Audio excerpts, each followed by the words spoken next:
Assalamualaikum warahmatullahi wabarakatuh.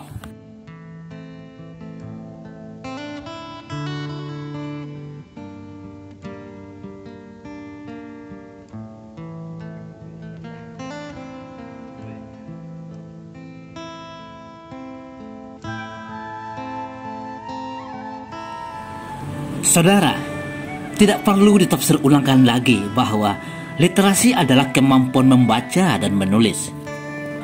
Yang perlu dipahami ulang adalah apa yang dimaksudkan dengan membaca, iqra, dan apa yang dimaksudkan dengan menulis.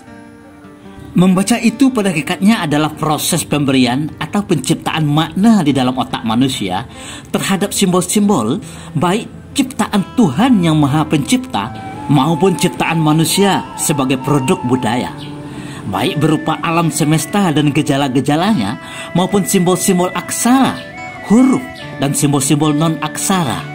Sedangkan menulis adalah proses penuangan dan pendokumentasian makna pesan yang telah diciptakan di dalam sistem otak manusia tersebut ke dalam berbagai bentuk simbol. Pada edisi ini, kita akan membaca, memberikan makna terhadap simbol-simbol non-aksara yang dibuat dan didokumentasikan oleh leluhur kita, nenek moyang masyarakat Pondok Tinggi, Kerinci, pada sebuah bangunan tua monumental penuh nilai-nilai dan pesan, Masjid Agung Pondok Tinggi. Masjid Agung Pondok Tinggi yang semula bernama Masjid Pondok Tinggi terletak di Dusun Pondok Tinggi yang sekarang telah menjadi Kecamatan Pondok Tinggi, Kota Sungai Penuh yang semulanya bagian dari Kabupaten Kerinci. Secara keseluruhan, pesan atau makna yang tersimpan pada semua sisi masjid tertua di Kota Sungai Penuh ini berfokus pada adat dan syarak yang bagi masyarakat Kerinci dipandang sebagai satu kesatuan yang tak mungkin terpisahkan. Syarak mengato, adat memakai. Artinya, apapun yang dipraktikkan, diamalkan, dan dipakai sebagai tatanan kehidupan sosial masyarakat Kerinci mesti selaras dengan apa yang disampaikan, diatur dan ditetapkan oleh syarak. Dengan demikian, jelaslah bahwa apa yang dikatakan oleh orientalis sebagai adat sesungguhnya bukanlah tradisi atau kebiasaan yang disepakati dan diwariskan dari generasi ke generasi, tapi sistem kehidupan masyarakat yang bersumber dari Tuhan Yang Maha Kuasa, Allahu Azza wa Jalla. Untuk mempermudah pemahaman kita, mari kita kelompokkan pesan yang tersimpan pada masjid yang tahun depan berusia genap 150 tahun ini atas dua. Pesan yang disimpan di dalam sistem konstruksi dan pesan yang dimuat di dalam ornamen dan kelengkapan masjid. Konstruksi Masjid Kebanggaan Masyarakat Pondok Tinggi ini memaparkan dan menggambarkan peranata sosial, institusi masyarakat yang disebut dengan Lembaga Adat Pondok Tinggi yang tidak terlepas dari peranata masyarakat di Pati Nombor 7, pegawai raja, pegawai jenayah yang wilayah adatnya atau ulayatnya meliputi sebagian besar Kota Sungai Penuh sekarang. Setiap orang yang berkunjung ke Kota Sungai Penuh akan menyaksikan atap Masjid Agung Pondok Tinggi yang semula terbuat dari ijuk, kemudian banio, dan sekarang seng, namun tetap berbentuk limas atau piramida bercorak 4 bertingkat 3. Konstruksi atap ini mengingatkan kepada kita semua bahwa walaupun musim berubah, zaman berganti, peranata atau sistem lembaga adat Pondok Tinggi dan Kerinci pada umumnya tetap terdiri dari 4 jalinan tali kekerabatan di bawah hierarki kepemimpinan bertingkat 3 yang dikenal sebagai Sko Tigotaka, Sko Taganoa atau Anok Jante, Sko Nenek Mama, dan Sko Depatai.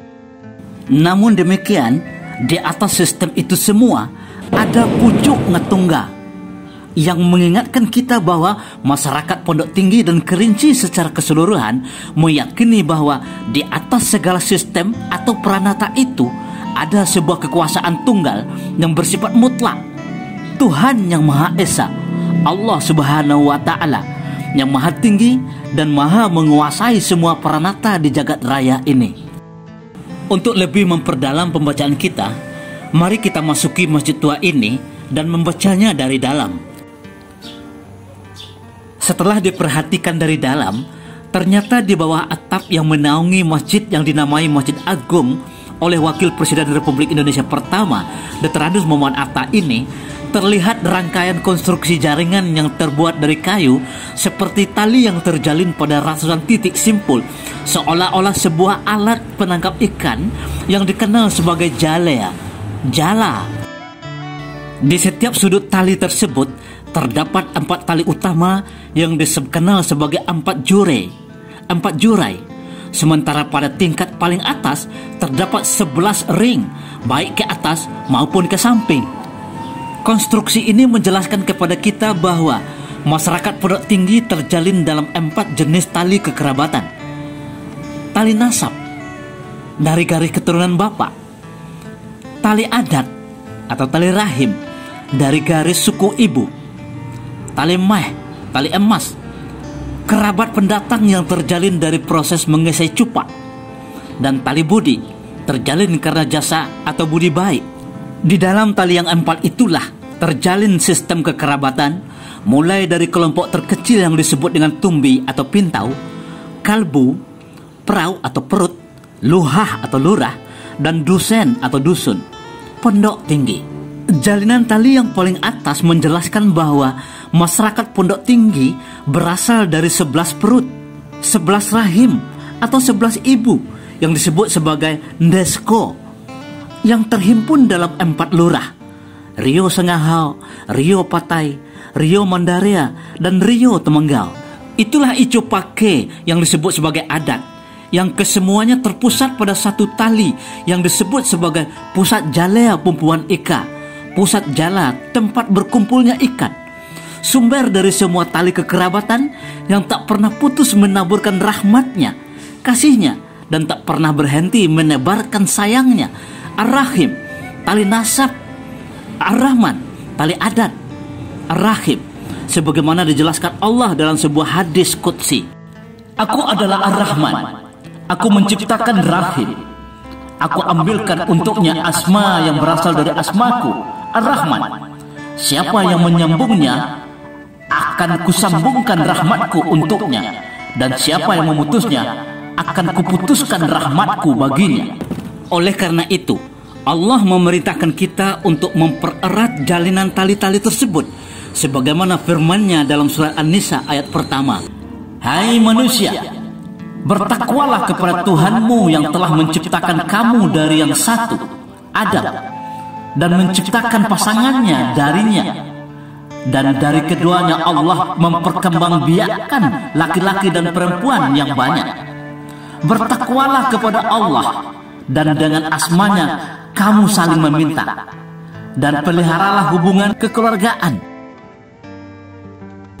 Sistem kekerabatan yang didokumentasikan dituliskan oleh leluhur kita pada sistem konstruksi atap masjid kebanggaan masyarakat Pondok Tinggi ini ditopang oleh 36 batang tiang atau pilar penyangga yang dikenal sebagai sko, asal kata sako dalam bahasa Minangkabau dan soko dalam bahasa Jawa, yang berdasarkan fungsinya dikategorikan atas 4 kelompok: tian panjang samilia, tian panjang limau, tian panjang dua, dan tian gantun. Disebut tian panjang sembilia atau 9 karena panjangnya adalah 9 depa orang dewasa ketika itu, lebih kurang 15 meter.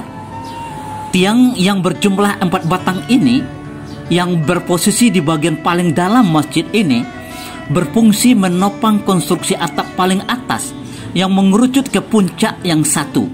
Konstruksi ini menjelaskan bahwa peranata masyarakat yang disebut sebagai lembaga adat Pondok Tinggi dipintah, bukan diperintah, oleh 4 orang pemimpin utama yang menopang dan menjunjung sko di Patai, yang kedudukannya setara dan sederajat. Duduk samu rendah, tegak samu tinggi. Tidak ada ketua di antara mereka. Walaupun berada pada posisi terpisah, berjarak lebih kurang 11 meter, keempat sko ini mengerucut ke satu titik yang sama, pucuk lembaga tunggal tertinggi, Allah Subhanahu wa Ta'ala. Sehingga merekalah yang berhak membuat keputusan terakhir dalam semua persoalan masyarakat. Maka aboy mengga putau munah matai. Oleh karena itu, Pemangku sko ini bukan sembarangan orang yang disepakati oleh anak betina melalui musyawarah atau proses demokrasi. Sko ini tumbah di mato. Artinya pemangku sko ini telah ditakdirkan oleh Allah Subhanahu wa Ta'ala dan dilahirkan sebagai pemimpin tertinggi dalam masyarakat Pondok Tinggi yang tentunya memenuhi karakteristik yang sangat sempurna: siddiq, tabligh, amanah, dan fatonah. 4 tiang utama ini dikelilingi oleh 8 tiang panjang 5, tiang yang berukuran 5 depa orang dewasa atau lebih kurang 8 meter. Namun dari sisi lain, kita dapat pula menghitungnya berjumlah 3 pada setiap sisi. Baik dengan hitungan 8 atau 3, semua tiang ini menopang konstruksi atap pada tingkat kedua atau bagian tengah dan terhubung dengan tiang utama melalui tiang gantung atau tiang gantung. Sebagian cendekiawan cerdik pandai menjelaskan bahwa 8 tiang ini mengisyaratkan 8 pucuk larangan kejahatan berat yang terdapat dalam Undang-Undang 20, pucuk larangan ngaselapa dalam Undang-Undang 20. Sumba salah laku perangai, kicoh-kica budi merangkak atau umba-umbai budi merangkak, curai malain talua dindoi, sia baka sabaton sulah, upeh racan batabun saya, samun saka tegak di batuah, tika boneh pedih badara, dago dagi memberi malau. Namun dari sisi lain, kita bisa membaca bahwa 3 tiang pada tiap sisi yang mengelilingi tiang utama tersebut, tiang panjang 9, adalah sko nenek mama, pementai nombor 3, yang menopang, memikul, atau menjunjung sko tingkat kedua, di bawah sko Depatai, di atas sko Taganoa. Artinya, 4 orang pemimpin utama masyarakat adat Pondok Tinggi dibantu oleh 3 orang menteri yang memiliki kepakaran dalam bidang yang berbeda: syarak, adat, dan undang atau ketatanegaraan. Pada sisi paling luar terdapat tiang panjang 2, tiang sepanjang 2 depa orang dewasa sekitar 5 meter. Secara keseluruhan, tiang ini berjumlah 24 batang. Namun dari sisi lain, kita dapat menghitungnya 7 pada setiap sisi. Tiang-tiang ini dilingkupi oleh dinding papan yang berposisi miring, tidak bertumpu pada tiang-tiang tersebut. Konstruksi ini menjelaskan kepada kita semua bahwa Lembaga Adat Pondok Tinggi Depati Payonagroi berada dalam lingkup Depatai nombor 7, Pegawai Raja Pegawai Jenia, dalam kawasan Depati 4 Selapan Helekahai, Alam Kerinci. Satu hal yang menarik dari konstruksi Masjid Agung Pondok Tinggi adalah bahwa semua tiang penyangga terhubung satu sama lain secara tidak langsung. Di antara tiang-tiang yang terhubung tersebut, terdapat tiang yang tidak menyentuh ke lantai masjid, sehingga disebut tiang gantung atau tiang gantung. Secara teknis, tiang-tiang ini bertujuan membuat konstruksi bangunan tidak kaku, elastis pada saat digoncang oleh gempa bumi. Konstruksi ini menjelaskan bahwa hubungan kerja, pelaksanaan tugas dan fungsi setiap sko dalam Lembaga Adat Depati Payonagroi tidaklah kaku. Ada ruang toleransi antara satu sko dengan yang lainnya, sehingga tidak ada ego sektoral. Dengan demikian, pelaksanaan pelayanan, pengurusan, pelindungan, dan pengayoman terhadap anak betina yang dikenal dengan istilah meminta anak betina, bukan memerintah, berjalan secara optimal. Saudara, demikianlah pesan yang tersimpan dalam konstruksi Masjid Agung Pondok Tinggi yang menjelaskan tentang Lembaga Adat Dusun Pondok Tinggi Depati Payonagroi yang terdiri dari Depatai ngaberempat, Mantai ngabetiga, yang meminta anak betina dalam empek luhah sebelah perau, yang diakui dan dihormati oleh Konstitusi Negara Republik Indonesia. Tidak kenal ketua dan wakil ketua, tidak ada sekretaris, tidak ada bendahara, tidak ada bidang dan seksi yang ditetapkan dengan perda, pergub, perpres, bahkan undang-undang sekalipun. Wallahu a'lam bishawab.